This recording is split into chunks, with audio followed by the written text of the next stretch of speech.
Catherine Roy-Boulanger, je suis la coordonnatrice au CAP13 et il me fait vraiment plaisir de vous inviter à vous... Hélène, est-ce que tu peux fermer ton micro, s'il te plaît? Il me fait vraiment plaisir que vous soyez là aujourd'hui. Comme je le disais, depuis à l'automne 2015, le CAP13 a publié un grand dossier sur les axes de la réussite qui passaient des programmes d'études, des mesures institutionnelles, sur les ressources de l'étudiant aussi. Cet hiver, on présente 6 grands webinaires, 6 webinaires, une série de 6 webinaires qui parlent de ces différents axes-là. L'objectif, c'est d'essayer de les approfondir en y ajoutant l'information, mais aussi beaucoup d'expériences pratiques. Bref, avant de laisser la parole à nos panélistes, moi, je veux juste vous donner quelques petites informations techniques. Au niveau de la webcam, vous pouvez déjà le voir, il n'y a que les panélistes qui auront accès à leur caméra. Pour ce qui est du micro, votre micro actuellement est coupé. C'est des questions de bande passante, c'est d'utilisation et de réverbération du son. Bref, si vous avez des questions, parce que ce webinaire-là se veut un webinaire non pas de formation, mais de partage. Donc, on est très, très, très intéressé à vous entendre. Il y a un module de conversation que je vais vous montrer dès maintenant, qui est en bas à gauche. N'hésitez pas à l'utiliser pour poser vos questions. Il y a aussi la possibilité de le faire en levant la main, le petit icône en haut à droite, et d'utiliser le son. Mais considérant le nombre de personnes qui sont sur la plateforme actuellement, je vous suggère fortement de passer par le module de conversation. Pour ce qui est si vous avez des problèmes techniques, je vous laisse le numéro tout de suite où vous pouvez communiquer. C'est le 418-657 et je l'écris dans les notes, le 4280. Donc, ils vont pouvoir vous réorienter vers des techniciens ou quoi que ce soit. Il y a un technicien pour la plateforme qui est là actuellement, donc il va pouvoir vous donner un coup de main si vous avez des problèmes au niveau du son ou vous ne voyez pas ou des trucs comme ça. Fait qu'hésitez pas. Les présentations PowerPoint, si vous voyez sur votre écran, c'est pas très gros. Si vous voulez, quand ils vont être en train d'être présentés, vous pouvez cliquer sur plein écran. Donc, ça va prendre tout l'espace de votre écran. En cliquant sur plein écran, vous pouvez le ramener tout petit. Ça va vous permettre quand même d'entendre les panélistes parler. Et ça vous permet d'aller chercher l'information. De toute façon, ils sont tous disponibles sur le site du CAP13 dès maintenant. Vous voyez dans la note, là, en dessous, vous avez une espèce de drôle de adresse web. Je viens de le mettre dans la conversation. En cliquant là-dessus, vous avez accès à toutes les présentations des panélistes sont déjà déposées. Je vous ai parlé pour les problèmes techniques. La seule chose qui me reste à vous dire, c'est que c'est enregistré parce qu'on capte tous les webinaires, parce qu'on les rend disponibles par la suite sur notre site web dans les semaines qui suivent. Vous pouvez déjà voir nos derniers webinaires sont sur la plateforme. Bref, je vous laisse maintenant avec nos panélistes. Nous avons demandé à Mme Hélène Allaire d'être notre animatrice pour ce webinaire-là. Elle sera à la fois animatrice, mais elle participera aussi à la conversation parce que son expérience est plus que pertinente. Mme Allaire est active dans le réseau collégial depuis 1983 à titre de professeure, de conseillère pédagogique, de directrice adjointe des études. Depuis 2011, elle est directrice des études au Cégep Marie-Victorin. Elle a été responsable de la gestion de tous les programmes d'études et elle a accompagné plusieurs équipes d'enseignants dans la phase d'élaboration, d'actualisation, de mise en œuvre et d'évaluation des programmes. Son expertise dans le domaine de l'évaluation de programmes est reconnue dans le réseau collégial. Ses pratiques en gestion de programme visent notamment à assurer la cohérence de la formation pour les étudiants en s'appuyant sur un profil de sortie et un cheminement progressif et intégrateur des apprentissages. Bref, je vous laisse entre bonnes mains. Je vous souhaite un excellent webinaire et voilà, c'est parti. Oui, bonjour. Ça me fait bien plaisir de vous accueillir au webinaire. Le thème aujourd'hui, c'est l'approche programme, moteur de réussite. C'est sûr qu'on va parler de pourquoi viser l'approche programme dans nos programmes d'études, que ce soit au collégial ou à l'université, les défis à relever avec les équipes enseignantes, les conditions à respecter et si on vit des difficultés, quelles sont les pistes de solutions qu'on a pu envisager. Aujourd'hui, on a 4 personnes ressources qui vont pouvoir faire des présentations. Tout d'abord, François Vasseur, qui agit comme consultant en éducation, mais qui a une longue expertise dans le réseau collégial. Madame Josiane Basque, qui vient de TELUC. Bruno Fizet, qui est conseiller pédagogique au Cégep de Limoilou. Et Monsieur Anastasis Kozanitis, qui vient de l'Université du Québec à Montréal. Donc, je vais laisser chacun de nos conférenciers se présenter de manière un peu plus élaborée. Donc, tout d'abord, François Vasseur, si tu veux te présenter.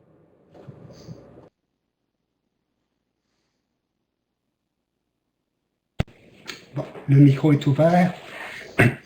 Bonjour, François Vasseur, je suis le rédacteur, celui à qui on a confié la rédaction du dossier sur l'accroissement de la réussite à l'éducation supérieure. J'ai été enseignant en littérature pendant une dizaine d'années, aide pédagogique, conseiller pédagogique. J'ai beaucoup travaillé sur l'élaboration, la révision, l'évaluation des programmes d'études, sur l'évaluation des apprentissages et de manière plus générale sur l'enseignement et sur l'apprentissage au collégial. Les programmes d'études qui vont être l'objet de la rencontre d'aujourd'hui et l'approche programme sont sans doute l'élément le plus important de mon expérience des 10 ou des 15 dernières années. Merci François. Je vais demander à M. Kozanitis de se présenter. Oui, bonjour. Alors, oui, Anastasis Kozanitis de l'UQAM, mais c'est assez récent. J'étais auparavant conseiller pédagogique à l'École polytechnique, d'où vient, je dirais, la majeure partie de mon expérience avec l'approche programme, d'où a émané aussi l'ouvrage écrit en collaboration avec les collègues Richard Préjean et Huguette Bernard. Et par la suite, nul n'étant vraiment prophète en son pays, une expérience plus à l'international auprès d'universités, notamment en Amérique latine. Merci beaucoup. Bruno Fizet, si tu veux te présenter. Oui. Bonjour, donc Bruno Fizet, je suis conseiller pédagogique au Cégep Limoilou. Je suis dans le réseau collégial depuis 1986. J'ai été enseignant en littérature, notamment au Cégep de Bécomo pendant 17 ans. Ensuite, au Cégep Garneau. J'ai été par la suite, j'espère qu'on m'en voudra pas, agent de recherche à la Commission d'évaluation de l'enseignement collégial. Et par la suite, donc depuis 2008, conseiller pédagogique au Cégep Limoilou. J'ai accompagné des enseignants de plusieurs programmes et c'est de ça dont je vais parler tantôt, là, comment mon accompagnement dans les programmes se vit et comment ça se répercute là, dans l'approche programme, justement. Voilà. Merci beaucoup, Bruno. Madame Josiane Basse, si vous voulez vous présenter. Oui, bonjour. Alors, je suis professeure à la TELUC en technologie éducative. Alors, quand on parle de technologie éducative, on parle, bien sûr, on pense tout de suite logiciel, ordinateur et tout ça. Mais technologie éducative, on s'intéresse aussi au processus finalement de design pédagogique, d'ingénierie pédagogique. Alors, c'est ce point de vue-là que je vais présenter aujourd'hui là dans le séminaire. Et je suis aussi présentement directrice du département éducation. Voilà. Parfait, merci beaucoup.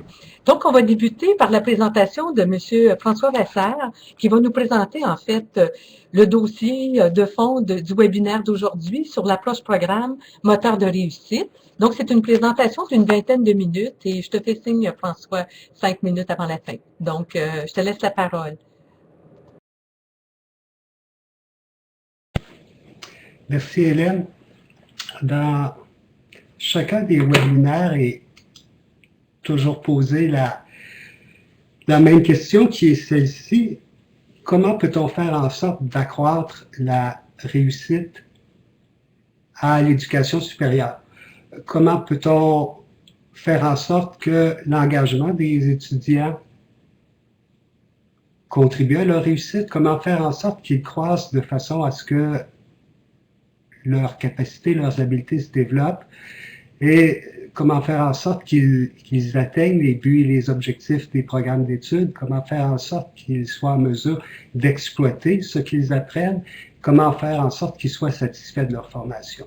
Le webinaire d'aujourd'hui est peut-être le plus ambitieux de la série de 6 parce qu'il aborde ce qui m'apparaît être le premier et le plus important lieu de la réussite à l'éducation supérieure, le programme d'études.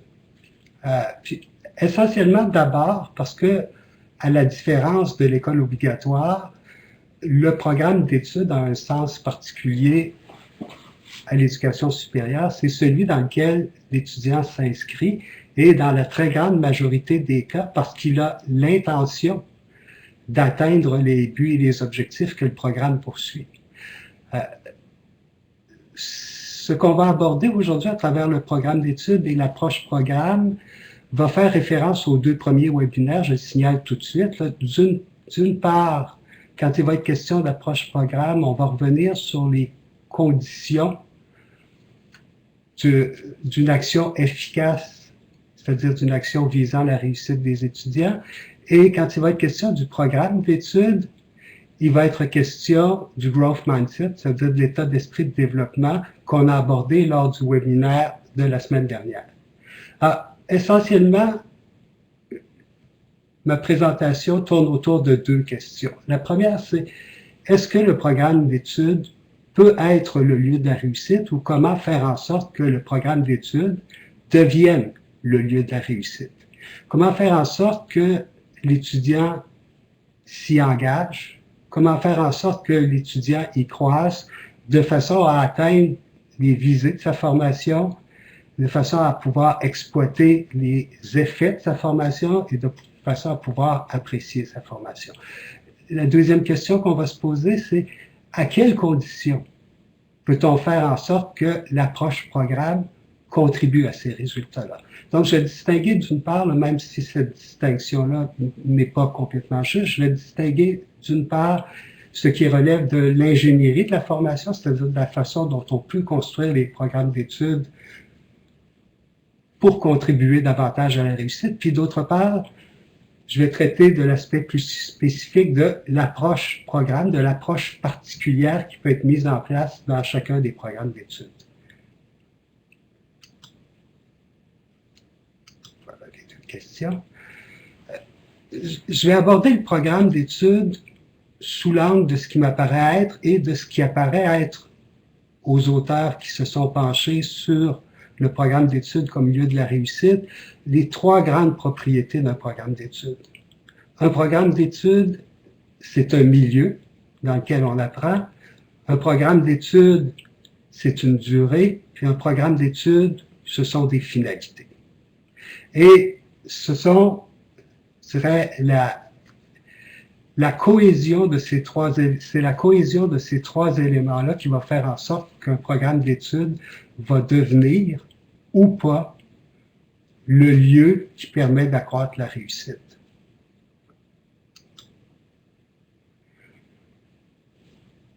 La première question que j'ai abordée, c'est qu'est-ce que les spécialistes nous disent à propos de la façon de concevoir un programme d'études en vue de la réussite et de la persévérance des étudiants. Et essentiellement, je vais mettre en évidence un seul élément, travailler sur les finalités de la formation. Alors, ce que les spécialistes nous disent et ce que les praticiens nous disent aussi, c'est l'étape qui est sans doute la plus importante quand on élabore un programme, quand on conçoit un programme, c'est en déterminer les grands résultats attendus. Pourquoi? Parce que en déterminer les grands résultats attendus va orienter la formation, va aiguiller l'apprentissage des étudiants et va permettre de diriger les apports, les contributions à la formation.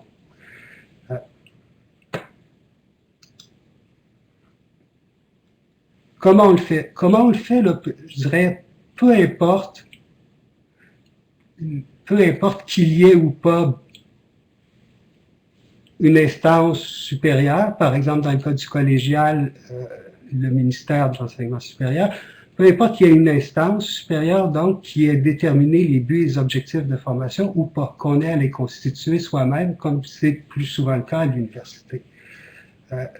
Donc, comment on fait pour passer des fonctions, des rôles de référence auxquels renvoie la formation? Par exemple, une formation en médecine renvoie à la fonction de médecin.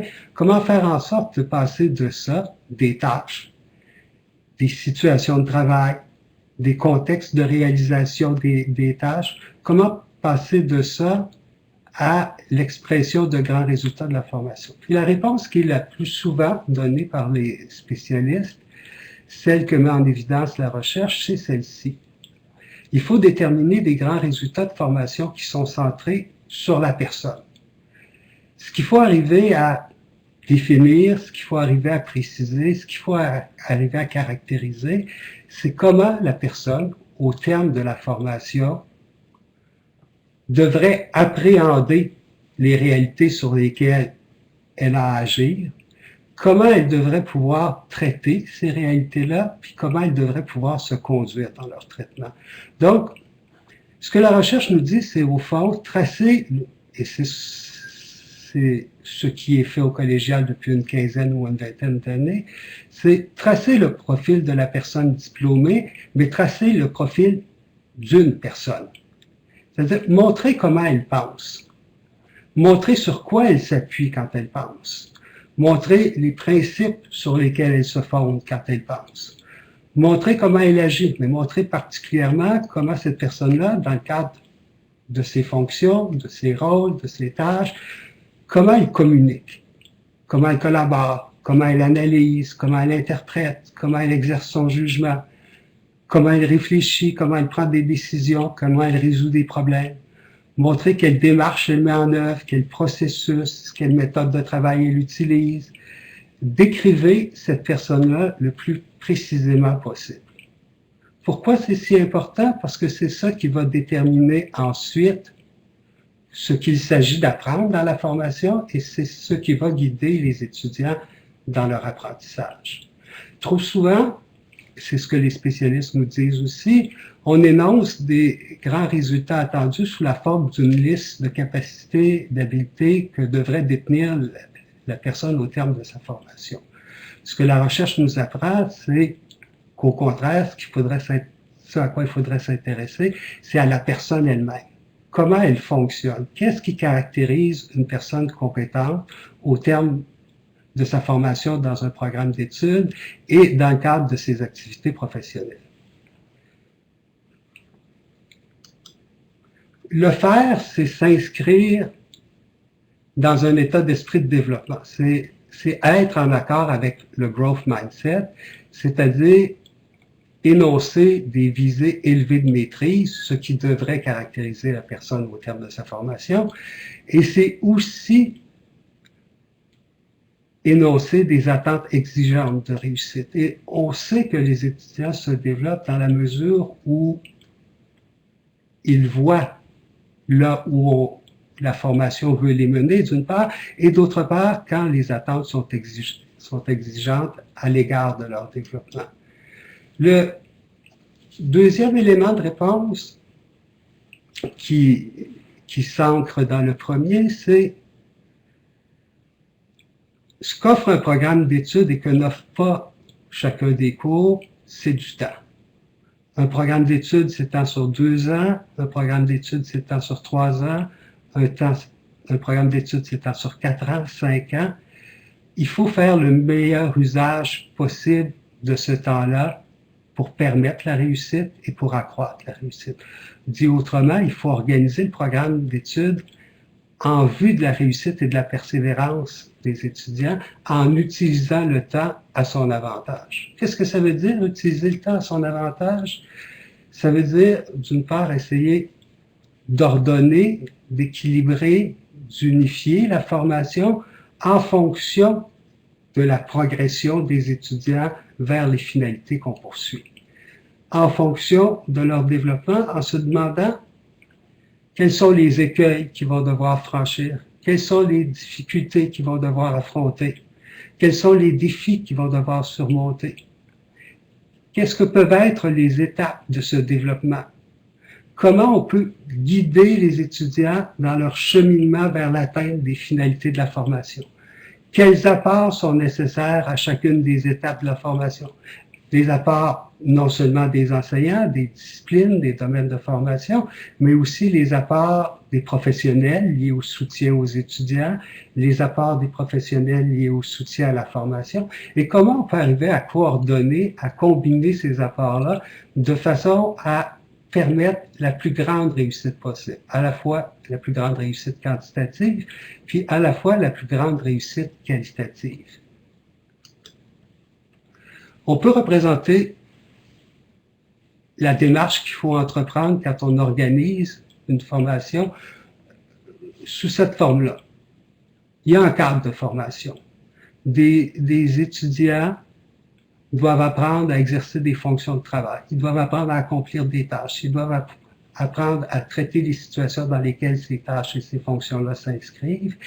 Et ils doivent le faire dans un contexte qui comporte des ressources de formation puis des contraintes de formation. Et la question devient, comme je l'indiquais, comment va-t-on faire en sorte, selon quelle logique va-t-on les faire progresser de leur point de départ à leur point d'arrivée?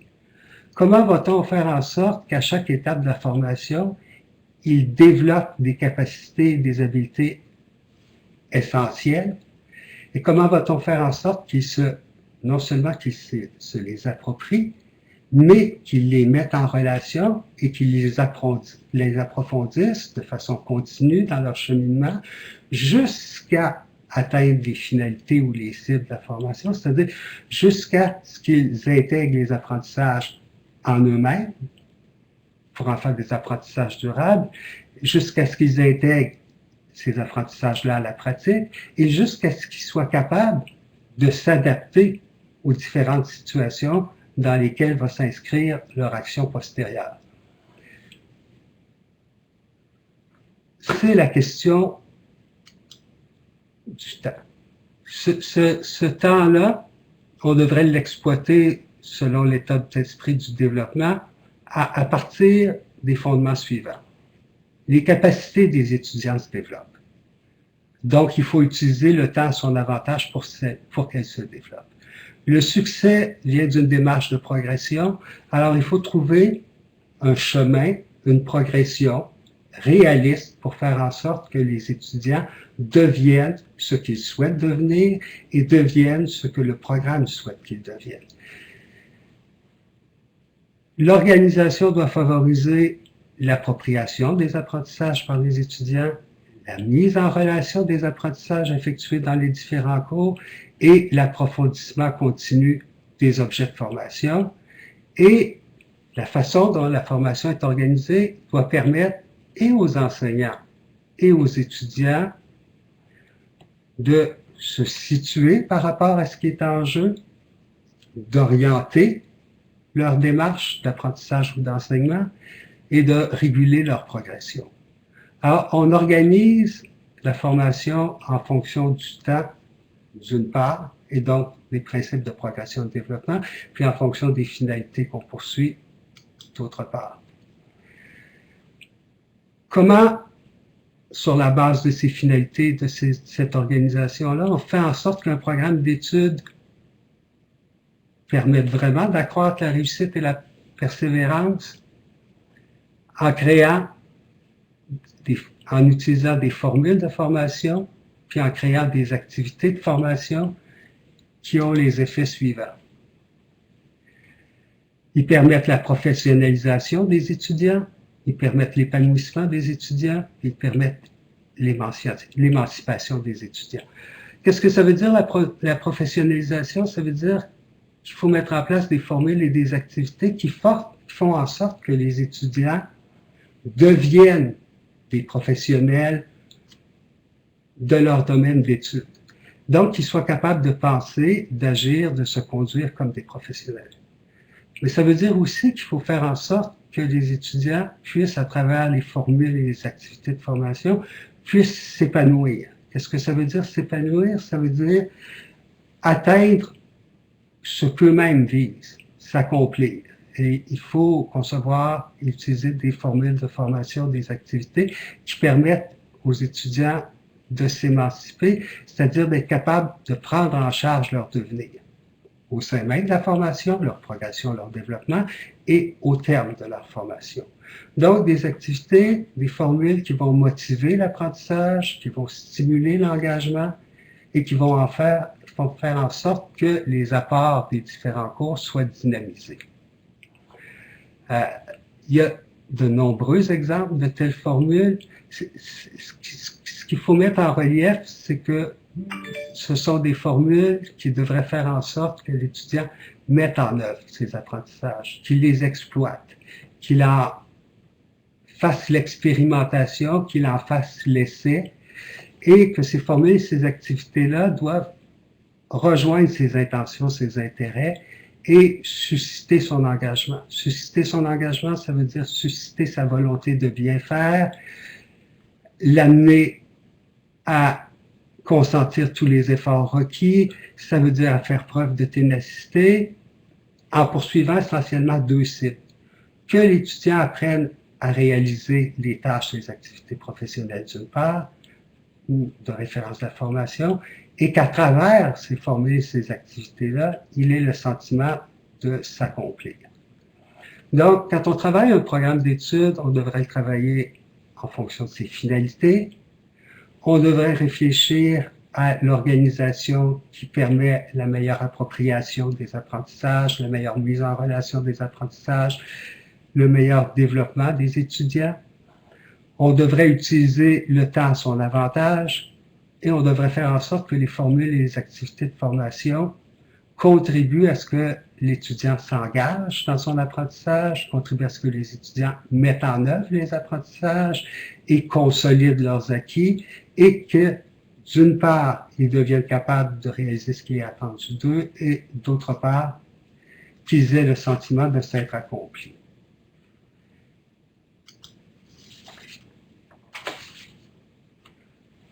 Donc, des défis à relever pour les étudiants, des mandats et des fonctions qui favorisent leur engagement, leur collaboration, des activités et des tâches qu'on leur demande d'accomplir qui exigent la détermination, de l'application, des efforts, des contextes de réalisation qui poussent à la ténacité, où les résultats à atteindre prennent tellement d'importance pour les étudiants qu'ils vont faire en sorte de les atteindre, et des démarches dans lesquelles on les place, qu'on leur demande de mettre en œuvre, qui vont contribuer à une perception positive d'eux-mêmes et à un sentiment d'auto-efficacité. Comment y arriver? François, il te reste 2 minutes pour la synthèse. Parfait. Parfait. Comment y arriver? C'est la question de l'approche programme. Et la question de l'approche programme, c'est la question des conditions qui ont fait l'objet du premier webinaire. On peut y arriver si tous les acteurs de la formation, si les étudiants, si les facultés, si les départements, si les disciplines, si les enseignants qui sont associés à un programme d'études, si les professionnels qui y sont reliés, ont une même vision des résultats de la formation et de leur part dans l'atteinte de ces résultats-là. Ce qui veut dire que ça exige la création d'une communauté qui est la première dimension de l'approche programme, une communauté réunie à l'intérieur d'un programme. La deuxième condition pour y arriver, c'est que tous les acteurs se donnent un cadre de référence commun en matière de réussite. Ça veut dire qu'ils sachent tous quelles sont les ressources de leurs étudiants à différents moments de la formation et quels sont les besoins de leurs étudiants. Qu'ils sachent quelles sont les ressources dont la formation dispose et quels sont les besoins auxquels il faudrait répondre pour que la formation devienne la plus efficace possible. Et de la même façon, quelles sont les ressources qui nous permettent d'accompagner les enseignants, les facultés, les départements dans leur cheminement, quelles sont les ressources qui nous permettent d'accompagner les étudiants dans leur cheminement. Ce que ça implique qu'on fasse une évaluation constante de nos programmes d'études et qu'on réfléchisse à ce qui permettrait de les améliorer. La troisième condition et la troisième dimension d'une approche programme, c'est un plan menant à la réussite. Un plan correspond à la proposition que se fait une communauté réunie dans un programme d'études par rapport à ce qu'il faut changer, comment le changer, comment arriver à le changer et comment faire en sorte que ces changements-là permettent d'accroître la réussite à l'intérieur du programme d'études. Et le dernier élément, la dernière dimension de l'approche programme, c'est une démarche systémique visant la réussite. Une démarche où on va exploiter les ressources de tous les acteurs le mieux possible, où on va chercher à répondre aux besoins des acteurs le mieux possible, où on va mettre à profit les apports de tous les acteurs, où on va cheminer avec eux de sorte que l'approche programme devienne ce qu'elle est, c'est-à-dire une approche devenir, une approche qui conduit à ce que les étudiants deviennent ce qu'on souhaite qu'ils deviennent, et une approche qui conduit le programme à devenir ce qu'on souhaite qu'il devienne, et une approche qui est centrée sur les personnes. Un programme, c'est une personne collective, une communauté, mais c'est aussi des personnes, des acteurs qui s'y développent, qui y croisent de façon à ce que la réussite puisse advenir. Alors, c'est grosso modo les enjeux de la mise en place d'une approche programme et c'est pourquoi cela apparaît si difficile tant au collégial que dans les universités. Je te remercie beaucoup, François, pour ta présentation. Je demande aux participants, est-ce que vous avez des questions ou des commentaires sur la présentation que M. Vassar vient de faire? Moi, j'aurais un commentaire, François. Ce dont tu parles, c'est beaucoup ce qu'on a développé au Cégep Marie-Victorin quand on pense à nos programmes d'études, de se baser sur un profil de sortie, de vraiment bien définir et qu'il y ait une entente entre les enseignants sur quelle personne on veut former. Ça aide beaucoup à la cohésion d'un programme, de s'entendre sur les finalités et par la suite de dire comment ça se traduit dans un processus d'enseignement et d'apprentissage, ce dont tu parles en termes de temps et que ça devienne un projet de formation qui soit stimulant pour les étudiants. Nous, on va déterminer des axes de formation où chacun peut voir sa contribution et que chaque cours fait partie d'un projet de formation plutôt que de voir une somme de cours éparpillés et tout ça. Et je pense que si on veut développer des compétences et des apprentissages complexes pour les étudiants, on n'a pas le choix de dire, ça peut pas se faire dans le cadre d'un cours. Il faut vraiment le penser comme un programme, un projet de formation réel. Et ce qui est intéressant dans ton approche, c'est d'intégrer tout le volet réussite et de dire que chacun, en plus de partager la vision programme, ils ont une vision de la réussite qu'ils veulent partager et dire comment faire en sorte qu'on accompagne bien les étudiants, qu'ils soient au cœur de nos préoccupations et qu'ils puissent bien, en fait, que ce soit le moteur, en fait, en termes d'engagement et d'aspect motivant pour eux dans leur processus. Je te remercie beaucoup. Est-ce que vous avez des commentaires, les autres panélistes, ou des questions? Je vois que nos participants n'ont pas formulé comme tel de questions. Ah oui, j'ai une question ici de Françoise Perrault, du Cégep de Gaspésie-les-Îles. Considérez-vous qu'il y a des distinctions ou des nuances à faire entre les programmes préuniversitaires et techniques? Je te laisse la parole, François. C'est une question que j'attendais, c'est une question qu'on pose fréquemment. Est-ce qu'il y a des nuances à faire quant au fondement? Est-ce qu'il y a des nuances à faire quant à la nécessité de définir ce que veut dire la réussite dans chacun des programmes d'études? Est-ce qu'il y a des nuances à faire quant à la nécessité de tracer le portrait de la personne diplômée? Est-ce qu'il y a des nuances à faire quant à l'organisation, au principe d'organisation de la formation, à la nécessité qu'il y ait des lignes directrices à la formation, à la nécessité qu'il faille du temps pour s'approprier les apprentissages, pour les mettre en relation et pour les mettre en œuvre? La réponse est non. Est-ce que ça se fait de la même façon dans les programmes préuniversitaires que dans les programmes techniques? La réponse est non aussi. Ce qui caractérise les programmes préuniversitaires, puis au premier chef sciences de la nature, c'est que c'est demeuré une formation disciplinaire. Mais même dans cette logique-là, les enjeux sont les mêmes. Plutôt que de voir 3 cours successifs de chimie, on peut se poser la question, puis je prends l'exemple de la chimie, je pourrais prendre celui de la biologie, je pourrais prendre celui de la physique, celui des mathématiques. Qu'est-ce qu'on veut que l'étudiant devienne à travers son apprentissage en chimie? Qu'est-ce qu'on veut qu'il devienne à travers son apprentissage en biologie? Qu'est-ce qu'on veut qu'il devienne à travers ses apprentissages en mathématiques? Comment on va organiser la formation de façon à ce que, dans le cheminement des 2 cours, des 3 cours, des 4 cours, dans le cheminement, l'étudiant devienne cet étudiant-là.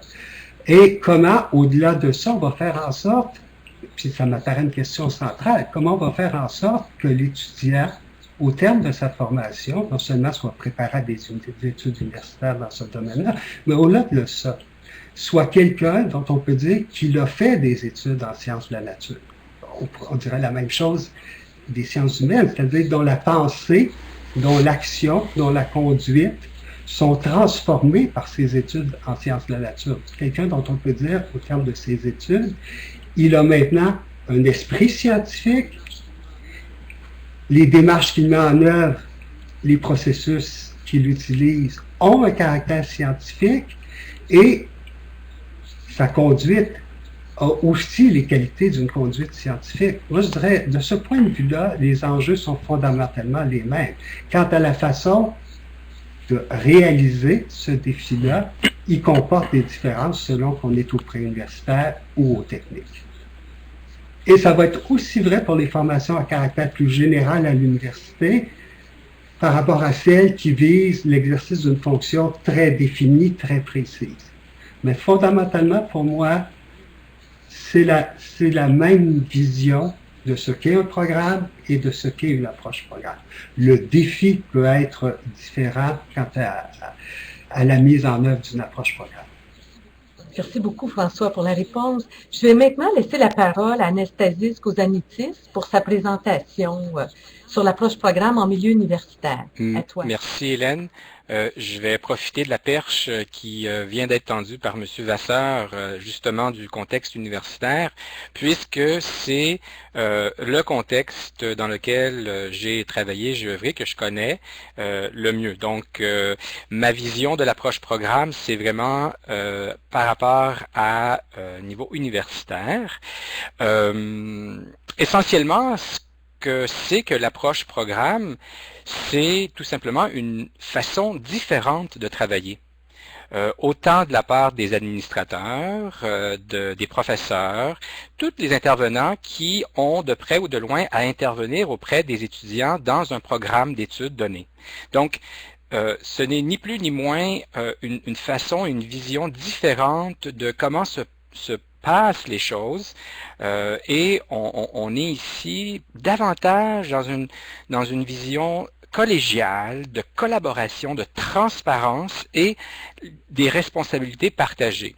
Partagées par rapport à quoi?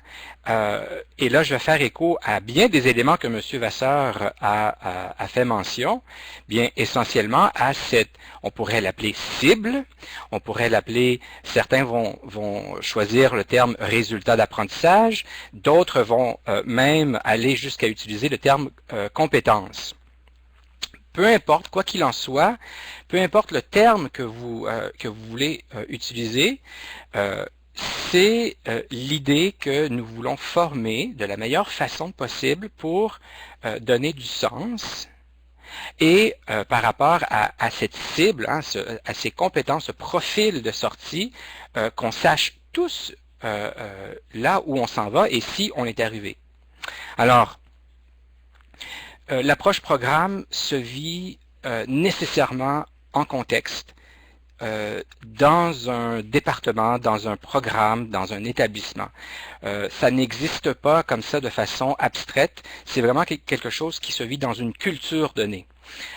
Et ce que je peux témoigner, ça fait un peu plus de 10 ans hein, où je travaille de près avec les programmes pour essayer de mettre en œuvre l'approche programme. c'est qu'il n'y a pas qu'une seule façon de faire les choses. Il n'y a pas, on ne pourrait pas utiliser ici une intervention prescriptive, mais ce que je remarque, c'est davantage une intervention, on pourrait la qualifier de métacognitive. Dans un premier moment, je pense, et ça c'est relativement facile, comprendre qu'est-ce que c'est que l'approche programme. Ça c'est assez facile, les gens, qu'ils soient dans une position de direction, d'enseignant, d'intervenant, peu importe, on la comprend assez vite. La deuxième phase, c'est l'implémentation d'une approche programme. Ça aussi, ce n'est pas très difficile à mettre en œuvre lorsque, évidemment, on est tous d'accord et on s'entend sur qu'est-ce qu'on veut. Ce qui est plus difficile, c'est entretenir l'approche programme dans le temps. J'y reviendrai. Alors, mon expérience première provient de l'école polytechnique où en 2004-2005, il y a eu une refonte, une réforme des programmes et ils ont choisi l'approche par compétences pour organiser la formation. Donc, ça a été un choix. Ça n'a pas été imposé par aucune association, aucune accréditation. Ça a été un choix qui a été fait par l'école pour différentes raisons. Mais bref, on a commencé à travailler de façon très différente. J'ai aussi travaillé avec plusieurs universités en Amérique latine, notamment à cause du projet Tuning qui émane du processus de Bologne où on demande aux universités dorénavant de définir des compétences génériques et spécifiques et d'aider les étudiants à développer ces compétences-là.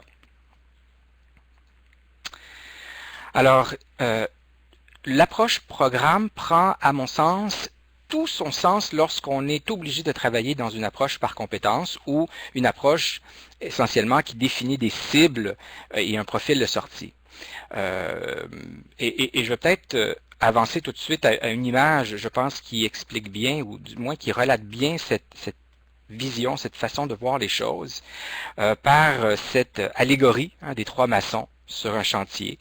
Donc un passant qui leur demande « Que faites-vous » Le premier répond « Je taille cette pierre ». Le second « Nous élevons un mur ». Et le troisième « Nous bâtissons cette cathédrale ». Alors l'idée ici étant que le profil de sortie, ou du moins les cibles espérées, c'est cette cathédrale qu'on veut arriver au bout de 3 ans, 4 ans, 5 ans, 6 ans, peu importe le temps, la durée que dure le programme de formation, où on voudrait que les portes soient au bon endroit, les fenêtres, il y en a suffisant, que les pierres soient tous et bien placées et qu'ils ont leur fonction souhaitée. Donc c'est vraiment cette idée d'articulation, comment on peut faire, puisqu'on est tellement d'intervenants dans un programme, comment peut-on se coordonner pour qu'au final, effectivement, on arrive à ce profil-là. Et je suis tout à fait d'accord avec M. Vasseur, on peut avoir une liste de compétences, ce sont des compétences un peu rédigées, soit par une équipe ou imposées, mais qu'est-ce que ça veut dire qu'être compétent? Et c'est vraiment ça qu'il faut, à quoi il faut réfléchir. Et donc, toute cette articulation nécessaire pour prendre des décisions quant au contenu des cours, quant aux cours nécessaires, puisqu'on ne va pas changer nécessairement les structures des universités, on va continuer à fonctionner avec des cours, des sessions, des crédits. Tout ça, on ne change pas. Ce qu'on change, c'est essentiellement les décisions qui sont prises, qui ne peuvent plus être prises de façon individuelle maintenant, qui exigent une communication et une articulation entre les différents intervenants. Donc, on se met d'accord sur autant les niveaux de développement de la compétence ou de les compétences, le degré de complexité des situations qu'on va leur présenter, la quantité de contenu, quel type de contenu, quels sont les processus cognitifs qu'on désire qu'ils développent. Et lorsqu'on est dans des formations professionnalisantes, là, il y a encore un enjeu plus important puisqu'ils doivent répondre à certaines normes pour ne pas mettre en péril la vie des gens dans la société. Alors, on voit là toute la complexité de l'approche programme lorsque on est aux prises avec autant d'intervenants. Donc, on peut avoir des professeurs qui sont là de façon stable, et eux, c'est assez facile de véhiculer, de vivre l'approche programme, mais qu'arrive-t-il avec les chargés de cours? Qu'arrive-t-il avec les chargés d'enseignement, ceux qui sont là pour les stages, et où il peut avoir un roulement assez important. Donc, de là, la difficulté de faire vivre dans le temps de cette approche programme, mais qui, bon, effectivement, peut donner du sens à ce qu'on fait, autant comme professeur, mais aussi pour que les étudiants y trouvent ce sens-là. Donc, l'approche par compétence, on pourrait le développer, ce que ici des auteurs appellent le design en parallèle, où on dit à un professeur, dans ton cours, je veux que tu développes des compétences. Et comme expert, tu devrais savoir ce que tu as à faire. On pourrait aller vers un design différencié où là, on travaille par discipline. Donc, des cours de la même discipline, organisez-vous entre vous. Et on pourrait se rendre au troisième niveau qui est le design intégré, où là, on va intégrer l'ensemble des compétences, tant disciplinaires que transversales, mais d'une façon beaucoup plus intégrée, où les problèmes vont au-delà de juste une discipline ou un cours. Et d'où là l'importance, je pense, de travailler dans une approche programme pour s'assurer qu'on ne surcharge pas les cours, que la séquence des cours soit la plus logique et la plus cohérente possible, qu'on n'oublie pas des choses importantes et que de temps en temps, comme M. Vasseur le faisait savoir, évaluer si ce qu'on avait décidé il y a quelques années, ça fonctionne toujours. Est-ce qu'il y a des ajustements à faire? À quel niveau doit-on faire ces ajustements-là? Donc, tout ça se vit dans cette approche programme où, autour d'un projet de formation, les personnes, les parties impliquées ont toujours leur mot à dire, ont toujours cette préoccupation de est-ce que nos décisions, ce qu'on fait, c'est encore ce qui est le plus efficace pour la réussite de nos étudiants et le développement ou l'atteinte de ces cibles-là.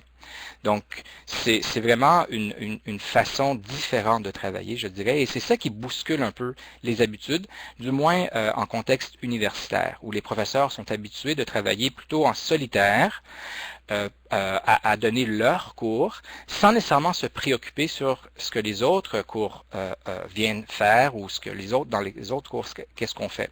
Donc, c'est vraiment cette ouverture, cette transparence, cette discussion sur autant nos choix de contenu que nos choix pédagogiques. Puisque imaginez-vous si, dans une session, tous les professeurs décident d'utiliser la méthode, l'approche par projet. Vous imaginez la charge de travail pour les étudiants qui vivent à l'intérieur de ces cours-là, cette session-là, c'est impossible, c'est impossible. Alors, il y a là, je pense, lieu à avoir des endroits de discussion, d'échange et de s'assurer que toutes nos décisions, autant sur les contenus que sur les approches pédagogiques, soient les plus cohérentes et adéquates possibles. Donc voilà, essentiellement, si on veut résumer l'approche programme, autant au niveau macro, où on prend la décision sur le projet de formation, le profil de sortie, les valeurs, les attitudes, les compétences qu'on désire.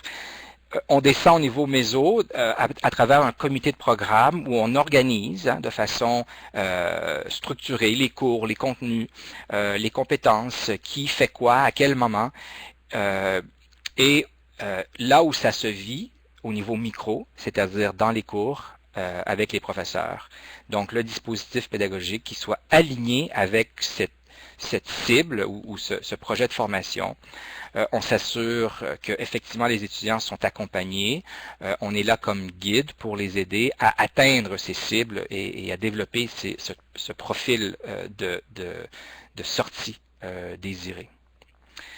Je ne sais pas comment je suis dans le temps, Hélène, je sais que j'avais juste que 10 minutes, mais essentiellement, je peux vous faire part peut-être de quelques résultats probants qui ont émané après quelques années. Il vous resterait une minute. Parfait, alors. On a déjà entamé la période. Parfait, alors je termine un peu avec quelques résultats probants à l'École polytechnique. Donc, il y a eu des résultats très, très positifs suite à cette implémentation de l'approche par compétences chapeautée par l'approche programme. Très grande réussite des projets intégrateurs, donc une façon de faire vivre ce profil-là à travers de projets intégrateurs à chaque année.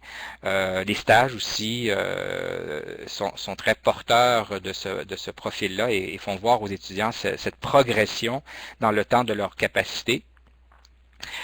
Évidemment, une réputation améliorée et il y a eu un accroissement significatif de la clientèle qui était un des problèmes qui a instigé ce mouvement à l'école polytechnique. Diminution de l'attrition aussi entre la première et la deuxième année. On est passé de 30 à 20% de taux d'attrition. Meilleur encadrement des étudiants, une perception d'une formation plus significative, une motivation et un plaisir dans les études accrues. Évidemment, aussi une collaboration étroite entre les professeurs qui se poursuit. C'est assez variable selon les programmes, mais on le voit encore, ça survit et même après une dizaine d'années, il y a des gens qui travaillent toujours selon cette approche-là. Alors voilà, je m'arrête là.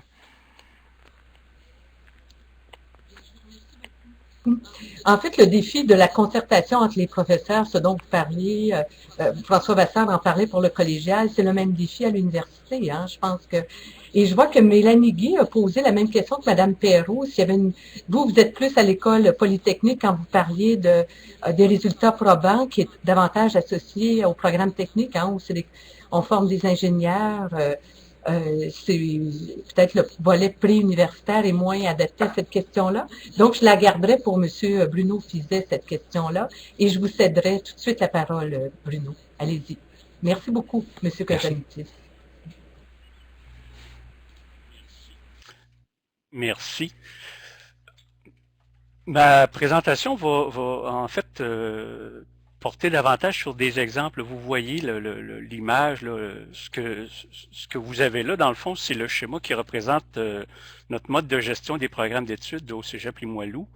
Je présenterai pas tout ce qu'il y a là-dedans parce que, bon, comme mon prédécesseur, je n'ai que 10 minutes, mais je vais essayer de montrer pour certaines des étapes du mode de gestion, certains exemples, ce que l'on a fait dans certains programmes pour essayer justement d'implanter l'approche programme et pour essayer de voir aussi comment le suivi des étudiants a pu s'inspirer ou a pu se baser sur certains des éléments qu'on a travaillés au tout début justement du cycle de gestion d'un programme, par exemple.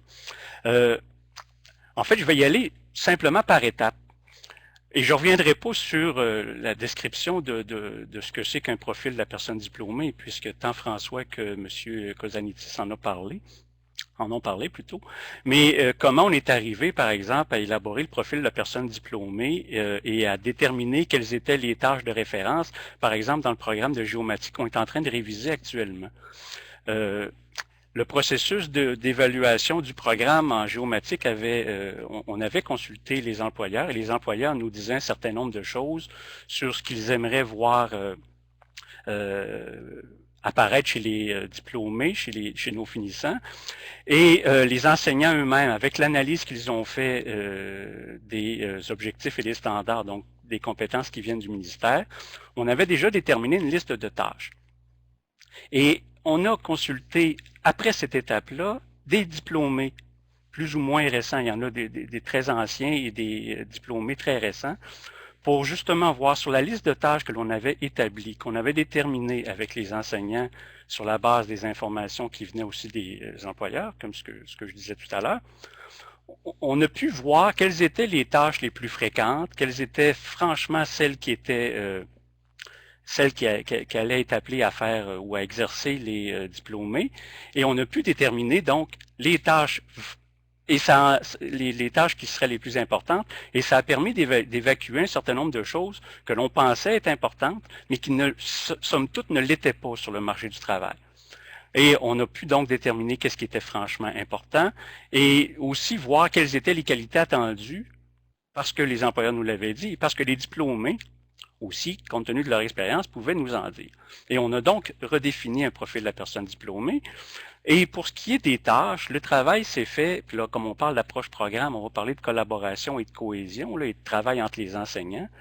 Les enseignants des 2 voies de sortie en géomatique, puisqu'on a les 2 voies de sortie cartographie et géodésie, les 2 groupes se sont penchés sur les tâches et ont déterminé, dans le fond, ce que ça prendrait pour pouvoir arriver à faire en sorte que les étudiants réussissent ces tâches-là et comment associer les compétences qui viennent du ministère, comment les concilier avec cette approche-là, avec ce que l'on visait comme tâche. Et on a pu déterminer donc les fils conducteurs, dans le fond, du programme, quels seraient les axes qui nous guideraient dans la formation pour pouvoir construire justement le programme qui serait le plus efficace possible pour essayer d'en arriver justement à faire en sorte que nos étudiants réussissent ces tâches-là. Donc, à la première étape, c'est ce qu'on fait. Puis on le fait dans plusieurs programmes, mais on le fait en fait dans tous les programmes, mais on le fait pas tout le temps de la même façon, bien sûr. Mais en géomatique, là, ce qui est intéressant, c'est justement l'ensemble des données qu'on a pu récolter et la participation de l'ensemble des enseignants des 2 voies de sortie pour faire en sorte qu'on comprenne très, très bien vers où on voudrait aller. Donc ça a été... et ce qui est intéressant dans ce cas-là aussi, c'est que là, il faut bien... en fait, c'est pas venu de moi. Ça aurait pu être le cas, là, les conseillers pédagogiques peuvent jouer un rôle important, mais dans ce cas-ci, en géomatique, ce qui a été intéressant, c'est qu'il y a eu un leadership assez intéressant de la part d'enseignants, de coordonnateurs en particulier, qui a vraiment voulu que les gens se mettent à la tâche, et on a senti donc une volonté et de la part des coordonnateurs qui a fait en sorte que les enseignants en général se sont impliqués dans le processus. Bon, jusqu'ici, ça va. Donc, je passe à la deuxième. En fait, c'est la première étape. Là, je ne donnerai pas d'autres exemples pour la première étape. Celle-ci m'apparaissait fort intéressante, surtout qu'elle est très récente.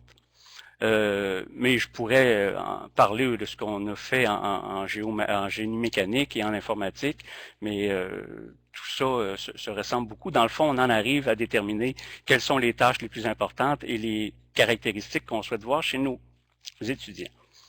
Puis je vais montrer tout à l'heure comment ces caractéristiques-là et le profil de la personne diplômée, on s'en est servi pour suivre les étudiants et comment les étudiants eux-mêmes vont s'en servir pour se situer justement vers l'atteinte des cibles et dans leur progression à l'intérieur du programme.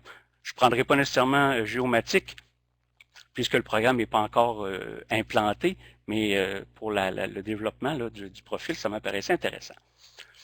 Dans la deuxième étape, qui concerne davantage la structuration du programme et ce que l'on produit à cette étape-là, dans le fond, c'est le projet de programme comme tel, avec ses structures et comment on souhaite arriver à atteindre le profil de la personne diplômée. En fait, on construit toujours sur la représentation commune que l'on avait élaborée lors de la rédaction du profil de la personne diplômée. Donc, l'identification de fils conducteurs, donc on identifie dans le programme des axes de progression et des axes aussi d'intégration, parce que dans certains programmes, on va les élaborer sur la base de cycles avec des moments d'intégration. Et je pourrais donner les exemples, par exemple, en génie électrique, les programmes qu'on a révisés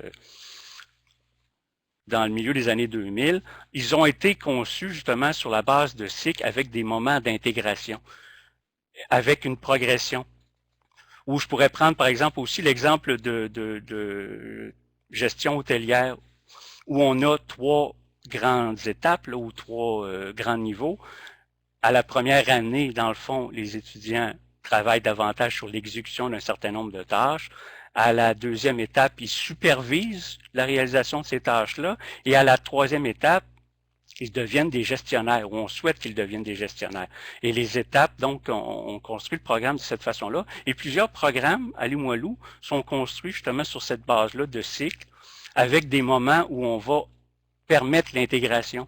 Je prends l'exemple en génie électrique, là, dans les programmes, je vais prendre celui d'audiovisuel, par exemple, où à la première année, à la fin de la première année, il y a un cours qui s'appelle technicien de présentation audiovisuelle, où on vérifie si les étudiants ont intégré ou ont atteint le niveau qu'on souhaitait au terme du premier cycle. On fait la même chose au deuxième cycle, donc la deuxième année, où on vérifie si les étudiants dans le cadre du cours technicien de présentation scénique, ont atteint le niveau qui était souhaité. Puis à la fin, on a bien sûr, lors de l'épreuve synthèse de programme, on vérifie si les étudiants ont atteint le niveau qui était souhaité aussi. Et on se sert donc tout au long de la formation du profil de sortie, particulièrement quand on arrive à l'ASP où on voudra vérifier ces éléments-là.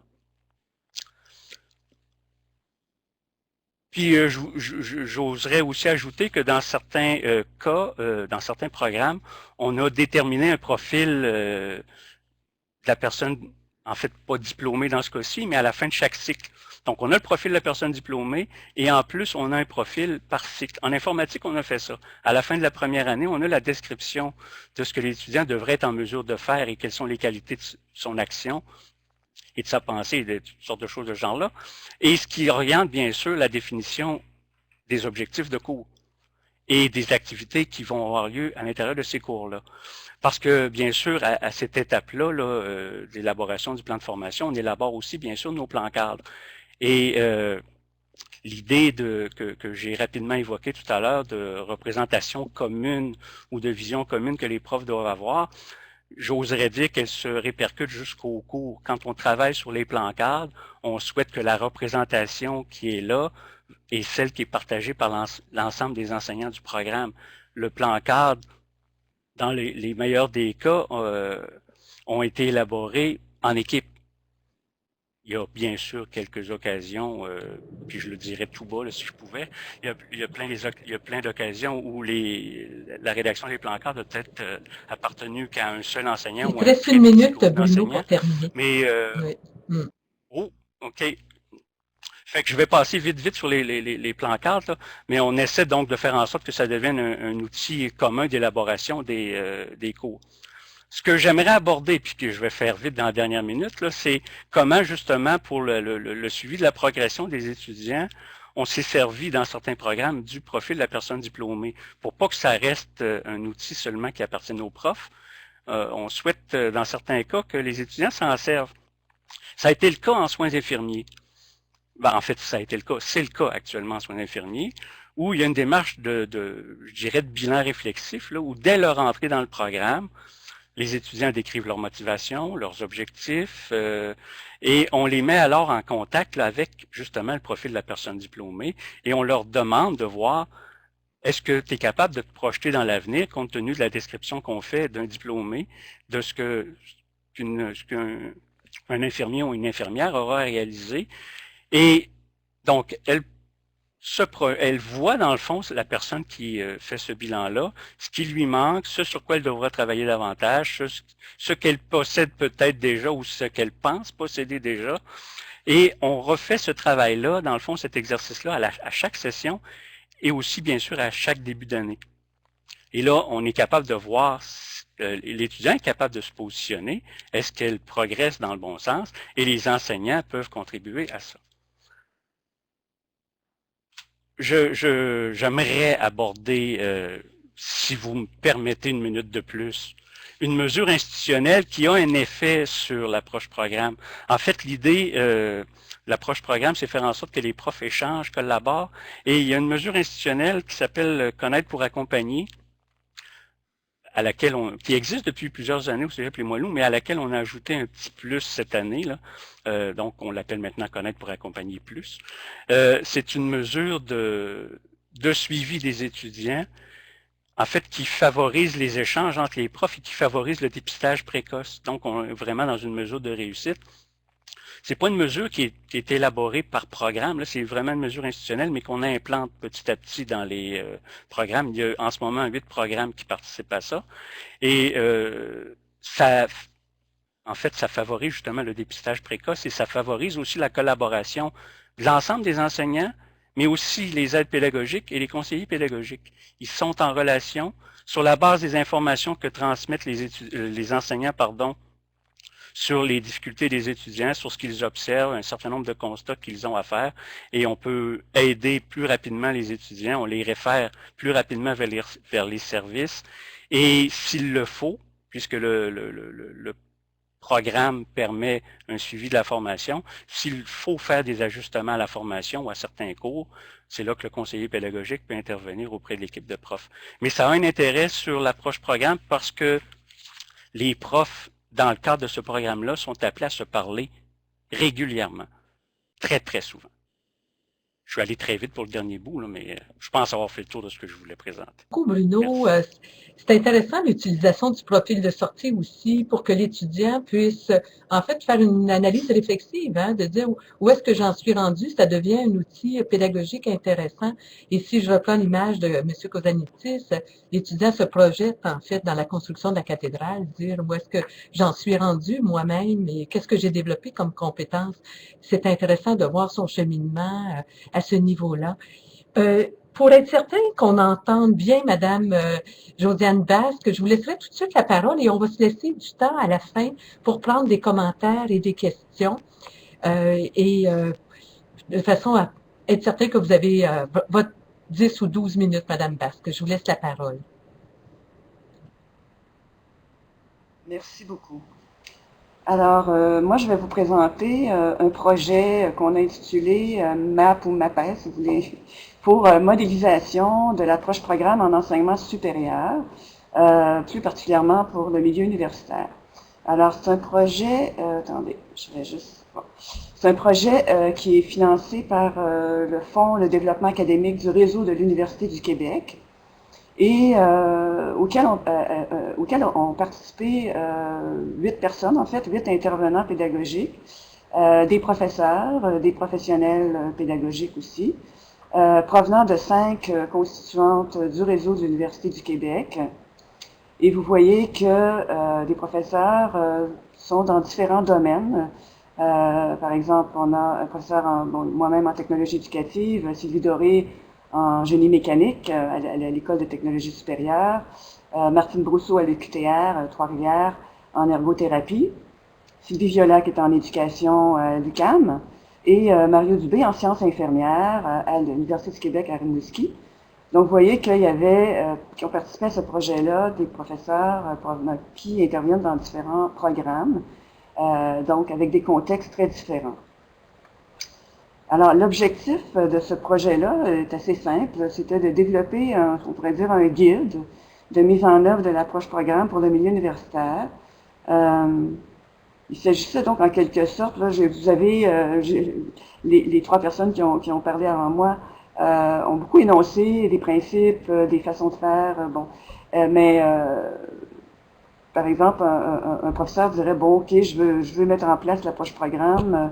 Comment je procède? Je commence par quoi? Qu'est-ce que je fais?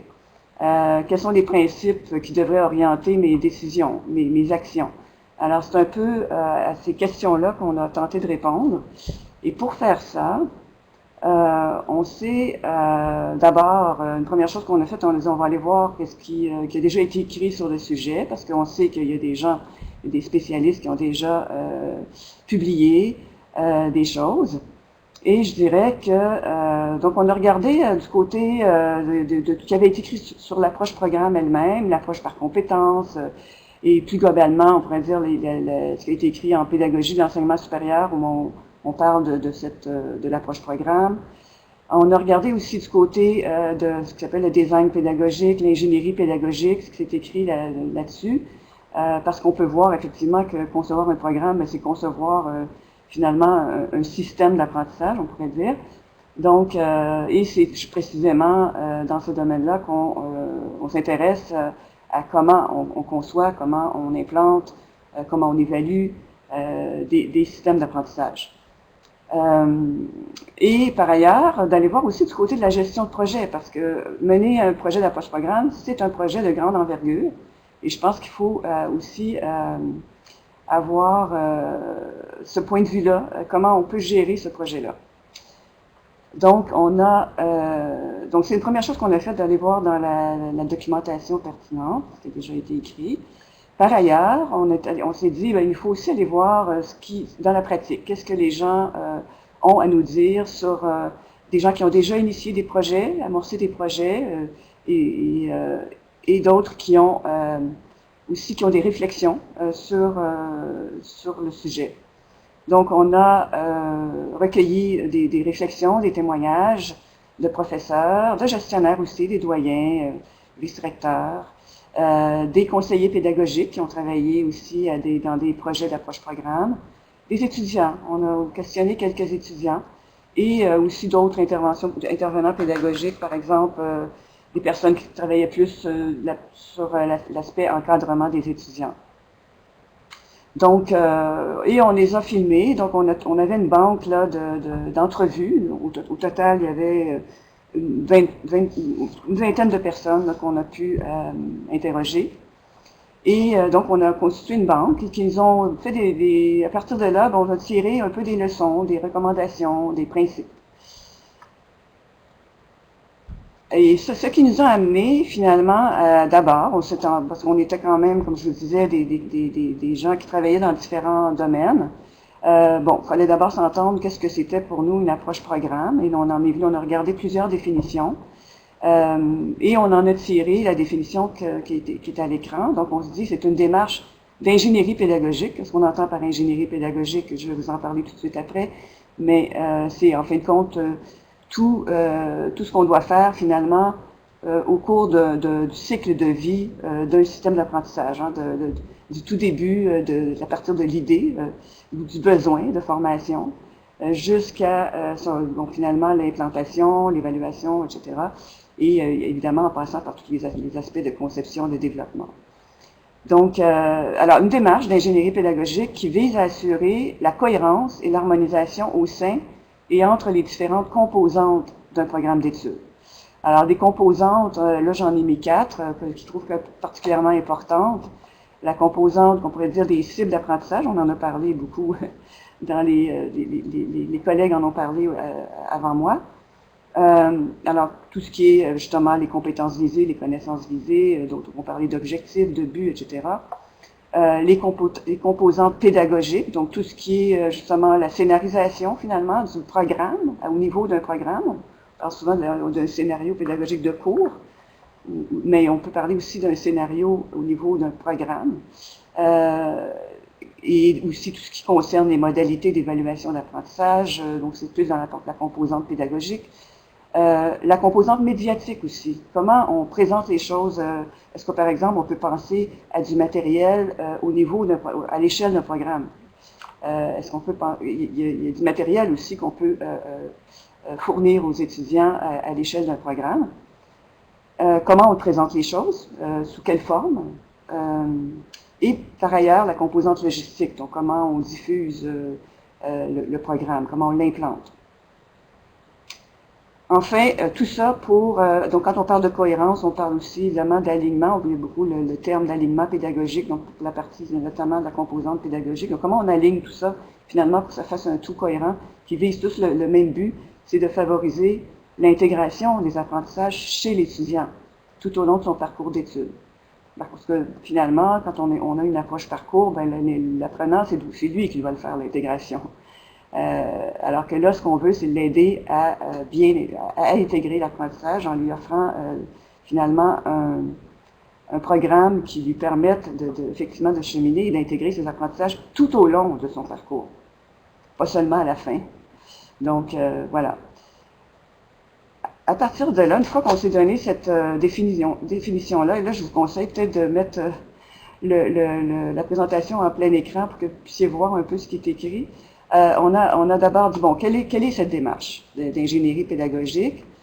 Et on a utilisé pour ça ce qu'on appelle un logiciel de modélisation. C'est pour ça qu'on a parlé de modélisation, parce qu'on l'a appelé le projet MAPES, modélisation de l'approche programme. Donc, modéliser avec un logiciel qui a une approche, je dirais, graphique. Donc, entre nous étions donc plusieurs. On s'est rencontrés à plusieurs réunions, je ne sais pas calculer, mais sur une période de plus de 2 ans. Pour, entre nous, de dire quelles sont les activités à mener et en partageant aussi nos expériences. Alors, vous avez, donc on a établi qu'il y avait 6 grandes activités, finalement, qu'on doit mener. D'abord, élaborer une vision concertée du programme. On en a parlé aussi auparavant. Concevoir l'architecture. préparer les ressources programmes, implanter le programme, évaluer le programme, et puis finalement, un processus qui est plus, une activité qui est plus transversale à tout le reste, c'est de gérer le projet d'approche programme. Une fois qu'on a établi, en fait qu'on a défini, on a identifié ces grandes activités-là, ben on les a décomposées, je dirais, en plusieurs sous-activités. Alors, je ne vais pas passer à travers tout parce que c'est quand même assez long, mais je vous présente seulement, bon, ici, je dois dire que, bon, ici, vous avez seulement les activités. Par la suite, on a identifié quelles sont les productions, quelles sont les choses qu'on doit produire lorsqu'on fait ces activités. Alors là, tout ce que vous voyez à l'écran, ce sont simplement des dossiers, parce qu'on se dit que, dans le fond, une équipe qui mène un projet d'approche-programme produit des choses, des documents, des schémas, toutes sortes de choses, et doit finalement peut rassembler tout ça dans des dossiers pour justement documenter le projet d'approche-programme. Et en dessous des dossiers, ben là, il y a plusieurs choses. Alors là, on est allé finalement plus en détail, mais ce qui nous amène à détailler chacune des grandes activités en sous-activités, et en même temps de rajouter aussi, d'associer ce qu'on pourrait appeler des principes qui orientent chacune de ces activités-là. Quels seraient les principes ou si on veut, des conseils qu'on pourrait donner au niveau global, parce qui s'appliqueraient partout, finalement, pendant toute la démarche, ou alors dans chacune des activités. Ensuite, on a aussi une autre chose qu'on a essayé de faire aussi, c'est d'identifier quels sont les acteurs qui interviennent tout au long de la démarche. Et là, je vous donne, juste pour vous dire qu'on a fait une espèce de typologie des acteurs qui interviennent dans le projet, des parties prenantes du projet. Et là, évidemment, nous étions plusieurs, avec des termes différents pour appeler toutes ces personnes-là. Donc, on a essayé d'avoir un vocabulaire un peu générique, qui peut convenir un peu à tout le monde. Et ça, disons, c'est une typologie qui peut on peut en enlever, en ajouter, etc. Donc, c'est adaptable là, à chaque contexte. Mais on voit qu'il y a beaucoup de gens qui interviennent, finalement, qui sont des parties prenantes d'un projet d'approche-programme. Alors, ici, ce que je vous montre, c'est simplement un sous-processus de l'activité. Ah, mon Dieu. OK. Alors, élaborer une vision concertée de l'approche programme, ben on a, par exemple, on a dit qu'il fallait se doter d'une vision commune de l'approche programme, définir le cadre du projet, et dans le cadre, on a justement le profil d'entrée des étudiants. On a beaucoup parlé du profil de sortie, donc on peut s'intéresser aussi au profil d'entrée, qui sont ces étudiants qu'on veut arriver à intégrer l'ensemble des compétences là qu'on veut qu'ils développent. Et finalement définir les orientations générales entre nous, entre les professeurs, entre les personnes qui participent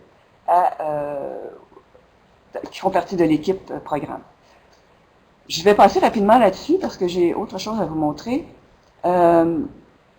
Sur tous les aspects, bon, là, ce que je vais vous montrer simplement, c'est de dire que pour chacune de ces activités-là, on a, disons, tiré de ce qu'on a de nos entrevues et de la documentation, un certain nombre de conseils. Et là, je vous présente seulement les conseils de très haut niveau qui s'appliquent finalement tout le long de la démarche, mais on a fait la même chose pour chacune des sous-activités.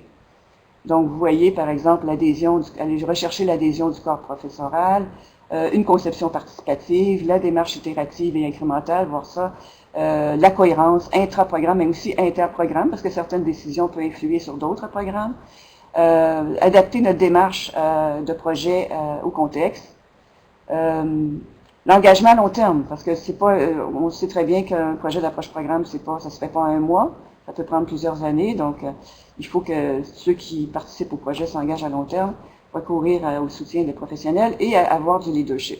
Il faut qu'il y ait quelqu'un qui joue un peu le rôle de leader là-dedans. Tout ça, finalement, donc on a décrit tout le travail qu'on a fait, là, que je vous ai présenté sous forme graphique. Il a fallu par la suite les décrire sous forme textuelle, si on veut. Et c'est rassemblé, tout ça, et se retrouve sur le site, le portail finalement de soutien à la pédagogie universitaire du réseau de l'Université du Québec, sous un onglet qui s'intitule « Approche programme ». Donc, vous avez, à propos du projet, l'approche programme, c'est quoi? Le guide de l'approche programme et aussi des ressources, un répertoire de ressources. Alors, dans le guide de l'approche programme, vous allez retrouver, nous avons fait une fiche pour chaque activité, donc de notre, vous savez, le modèle graphique, donc qui décrit l'activité, qui identifie les ressources possibles qui peuvent, pour réaliser l'activité, et ça inclut des textes, mais aussi des gabarits de travail qui peuvent peut-être aider l'équipe programme. Bon, les capsules vidéo qu'on a découpées en clips sur différentes thématiques, des publications qu'on a fait dans le cadre de ce projet-là, le logiciel Gémeaux qu'on a justement utilisé pour présenter ce que je viens de présenter, la structure, et qui peuvent d'ailleurs être utilisés pour définir les compétences visées, les connaissances visées dans un programme. Parce que, par exemple, si on avait un cours sur ce qu'est l'approche programme et comment la mener, on pourrait dire, on peut faire ce genre de... Et finalement, disons, expliciter les connaissances et les compétences visées de différentes... un glossaire sur l'approche programme et une bibliographie. Tout ça se retrouve sur le portail là, de soutien à la pédagogie universitaire de l'UQ. Des conseils. Alors, ce qui est en rouge, c'est le nombre qu'on a élaboré. Un schéma graphique et des éléments, ce qu'on a appelé les éléments de documentation à produire. Donc, on les a tous identifiés dans le guide en question. Donc, je vous laisserai là-dessus. Je vous invite finalement à aller visiter cette section du portail de soutien à la pédagogie universitaire qui se trouve sur le web, qui est ouvert à tous. Donc, je pourrais expliciter davantage là, si on me pose des questions sur des sous-activités de ce guide. Merci beaucoup, Mme Basque, de le partage de cette modélisation. C'est intéressant de voir, en fait, plusieurs pratiques qu'on a tant au niveau collégial qu'universitaire et de voir tous ces éléments-là de manière systématisée. C'est fort intéressant. Je vois qu'on a eu deux questions par rapport à votre projet, M. Fizet, sur Connaître pour accompagner. Donc, comment, en fait, un outil particulier est-il utilisé pour mettre en œuvre votre mesure institutionnelle et puis si c'est possible de recevoir de la documentation à ce niveau-là? Je vous laisserai la parole, puis ensuite on pourra revenir à des questions à Mme Basque. Pour ce qui est de la documentation, j'imagine qu'il est possible de cliquer sur mon nom là, sur la page du CAPRES, là, puis de m'envoyer la demande par courriel. Là. Effectivement, il y a peut-être un certain nombre de choses que je pourrais envoyer. Pour ce qui est de l'outil particulier, là, la plateforme informatique, ce qu'on utilise, c'est dans Léa, là, Omnivox, il y a un outil, il y a un module d'identification des étudiants à risque. Et dans cet outil-là, les enseignants peuvent faire des remarques, des constats là, de ce qu'ils voient, de ce que les étudiants ont comme difficulté, par exemple, ou des observations qui vont être partagées, en fait, qui vont être prises en compte par l'API et après ça partagées à l'ensemble des profs si c'est nécessaire. Si c'est pas nécessaire, l'intervention va être faite par le prof lui-même à un premier niveau. S'il faut aller plus loin, ben là, l'API est un responsable d'accompagnement programme. Là, j'embarquerai pas dans tous les détails. Là. Ça me prendrait une autre 10 minutes. Mais il y a après ça, donc, échange avec ces personnes-là et l'ensemble des enseignants s'il faut faire plus d'intervention que celle qu'un enseignant peut faire à l'intérieur de sa classe. Il y a une question de Dominique Trudel, je pense que tout le monde se pose, c'est qu'on dit à quel point l'adhésion des enseignants est importante pour la mise en œuvre de l'approche programme. Est-ce que vous avez des idées comment amener les enseignants vers une plus grande ouverture, une transparence, une réelle collaboration? Et j'ajouterais, en particulier quand il y a des disciplines contributives dans des programmes, donc on sait qu'on a souvent des départements porteurs, mais les disciplines contributives, que ce soit, je pense à un programme, des cours de physique ou de chimie, dans des programmes de technique physique ou ça peut être aussi à Polytechnique, là. J'aimerais ça que si des gens veulent répondre à comment on peut aider les enseignants, en fait, à cette plus grande ouverture. Il y en a qui l'ont spontanément, mais d'autres qui ont peut-être une vision un peu plus parcellaire de leur cours, mais les amener à une vision partagée et voir l'intérêt de ça. Je ne sais pas qui voudrait répondre à cette question de Dominique Trudel. Je peux peut-être me lancer, mais de façon très, très succincte. Il y a plusieurs ingrédients nécessaires, mais je pense qu'il y en a 4 qui sont essentiels. Le premier, c'est informer les personnes. Le deuxième, c'est les former. Le troisième, c'est les accompagner. Et enfin, célébrer. Donc, avoir des moments où on fait part des bons coups, où on fait part des expériences positives, ça, je pense que ça aide à ramener les personnes à vouloir travailler et à prendre des chances et des risques. Hein, c'est, je pense, une bonne façon de s'y prendre. Ça, je pense que l'idée, tantôt tout le monde parlait de l'importance de bien parler d'informer, former, qui soit présent dans les processus. Si je donne un exemple au Cégep, m'arriver quand on a justement par rapport aux disciplines contributives, maintenant ils font partie des comités d'actualisation ou d'évaluation de programmes. Donc, ça leur permet non pas seulement de recevoir une information, mais d'être partie prenante de l'ensemble du processus et de les amener à dire comment mon cours pourrait être différent dans la conception nouvelle du programme, dans la vision du profil de sortie et qu'ils soient davantage ouverts eux-mêmes, ne pas sentir qu'on impose une modification, mais qu'eux-mêmes soient partie prenante du processus de changement.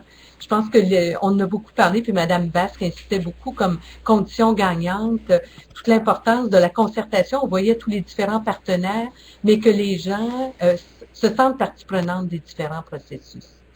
Je ne sais pas, François, si tu voulais compléter. Oui, je dirais, ma réponse va dans le même sens que la tienne, Hélène. Le premier élément, c'est celui de la représentation. Là. Puis, dans ces deux significations, là, il faut que les personnes appartenant à des disciplines contributives soient présentes dans différents comités, groupes de travail. Une autre dimension de la représentation, c'est il faut que ces personnes-là se représentent et contribuent à la représentation de ce que peut être l'apport de la discipline dans la formation.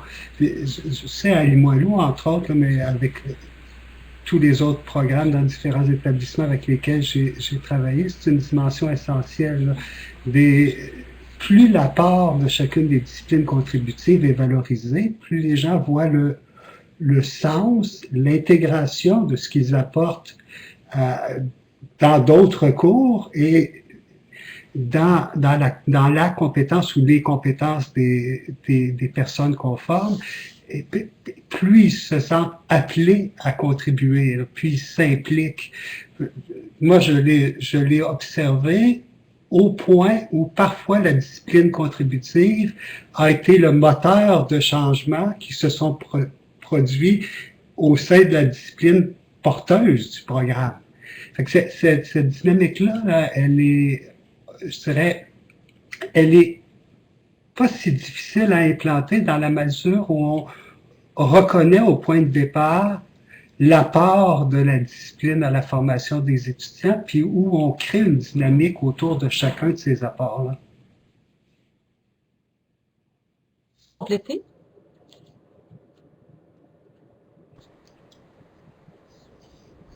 Oui, ben je pense que je reprendrai ce que les deux collègues ont mentionné. Effectivement, ça va tout à fait dans ce que je pense.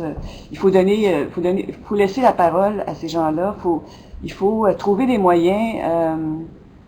Il faut être très transparent. D'ailleurs, Anastasis en a parlé. La transparence est importante. Que les gens ne sentent pas qu'on les amène dans un bateau, là, sans trop savoir où on s'en va. Donc, c'est pour ça que je pense que d'avoir une idée claire de où on s'en va, comment on va procéder, quel est l'engagement on demande aux gens, exactement, quel est les risques associés à tout ce projet. Faut tout mettre ça explicitement, je pense, sur la table et en discuter ouvertement. Je pense qu'il faut avoir une attitude de discussion très ouverte et de voir quels sont les enjeux. Et de ramener finalement toujours à l'objectif. Hein. L'objectif, c'est finalement de développer un programme dans lesquels les étudiants vont vraiment réussir et persévérer, justement. Hein. Je pense qu'on vise tous ça. Maintenant, donc, faut revenir finalement à cet objectif de départ. Une petite remarque que je voudrais faire, qui n'a peut-être pas rapport avec ça, mais j'entendais tantôt bon, qu'on peut peut-être pas changer les structures. Je pense que c'est Anastasis qui en a parlé. On est dans un système universitaire, bon, un cours c'est 3 crédits, ça dure 45 heures en classe, etc. Et je me disais, bonne question, peut-être qu'on peut se laisser, en tout cas, je vous laisserai sur cette question-là. Est-ce que avec cette approche programme qu'on essaie de mettre de plus en plus dans les milieux, est-ce qu'on ne peut pas penser qu'il pourrait y avoir aussi certains changements au niveau des structures? Des cours de 3 crédits, c'est peut-être plus tout à fait, hein, on sait, il y a toutes sortes maintenant de façons d'apprendre. Hein. D'ailleurs, nos étudiants, ils arrivent avec... ils apprennent aussi ailleurs que dans le programme. Hein. Et donc, comment ils intègrent ce qu'ils apprennent à l'extérieur dans le programme, c'est une question intéressante aussi à poser. Mais je me demandais si, j'aurais pas le temps de vous parler d'une expérience que j'ai vécue dans un autre projet où on a tenté de présenter, non pas un programme par cours, mais un programme par cycle d'apprentissage expérientiel. Est-ce qu'on peut passer, par exemple, à d'autres façons de concevoir un programme? Alors moi, je vous laisserai sur cette réflexion. Qui se joignent nous. Je voudrais vous remercier vraiment. Il y a une belle dynamique qui s'est développée lors du webinaire. Je trouve qu'il y a une belle cohésion dans les propos qui ont été tenus, un beau partage de pratiques et je pense que c'est fort enrichissant en termes de réflexion. Je te laisse la parole, Catherine. Ben, merci beaucoup, merci à tous. Oui, c'était très intéressant. C'est fun de voir les panélistes collaborer, revenir, interagir. C'est ultra intéressant. Moi, je vais juste vous dire que ce webinaire-là a été enregistré. Il va être disponible. Vous allez le recevoir quand l'enregistrement va être disponible. Vous allez aussi recevoir dans les prochaines secondes un sondage qui nous aide beaucoup, nous, à savoir ce que vous aimez, ce que vous n'aimez pas, qu'est-ce qu'il faudrait améliorer dans nos webinaires. S'il vous plaît, si vous êtes en mesure de prendre quelques minutes, il est très très court pour y répondre. Ça nous aide beaucoup, puis ça permet à nos panélistes d'avoir aussi du feedback sur leur présentation, donc ne gênez-vous pas, c'est toujours bien apprécié. Dans cette série de webinaires-là, il en reste 3. Le prochain est le 9 mars et il sera sur les stratégies pédagogiques favorisant la réussite. Et on en aura aussi 2 autres, un le 17 mai et un le 1er juin. Vous les avez à l'écran. Donc, je ne vous prends pas plus de temps. Je vous remercie énormément d'avoir participé à ce webinaire-là. Encore un immense merci à nos panélistes. Et on se revoit dans 2 semaines. Pour ceux qui ça intéresse de travailler, d'écouter le prochain webinaire. Merci. Donc, merci à tous. Merci.